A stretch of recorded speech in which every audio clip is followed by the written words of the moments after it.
আর লতি কাটার সময় এতটুকু রাইখে কাটবেন। কেন কাটবেন দেখেন, দুইটা লতি ছাইরা তিনটা লতি চারটা লতি ছাড়ছে। আর এই পাশে এই গাছটা দেখেন, এখানে দুইটা ছাড়ছে, এখান থেকে দুইটা ছাড়তেছে।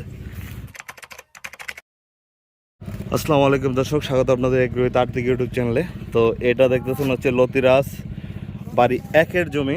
এটা হচ্ছে যশোরে, এর পাশে চারাও রাখে দেওয়া আছে। আপনারা দেখতেছেন আপনার এইগুলো গুঁড়া বাঁধা হয়েছে। গুঁড়া বাঁধার পরে লতির কীরকম প্রোডাকশন আছে সেটাও দেখতে পারতেছেন। আর প্রচুর পরিমাণ মেশিন চলতেছে, এর জন্য একটু সমস্যা হইতেছে। তো জমিটা কেমন আছে আপনারা দেখতেছেন। আর ভিডিওটা যারা দেখতেছেন অবশ্যই একটা লাইক দিয়ে শুরু করবেন। আর জমির ভিতরের অবস্থা যদি একটু দেখাই তাহলে বুঝতে পারবেন যে কি পরিমাণ লতি আছে জমিতে। একটু যদি খেয়াল করেন দর্শক, এই যে একটা গাছ দেখেন, আমার মনে হয় এই গাছটা দুই গণি মিনিমাম 20টা লতি আছে এই গাছটাতে।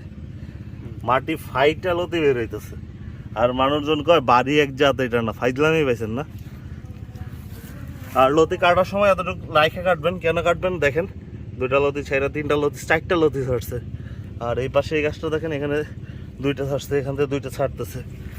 এই যে এই পাশটা দেখেন লতি কীরকম আছে। আর একটু ভিতরে যদি দেখেন বুঝতে পারবেন লতি কীরকম আছে।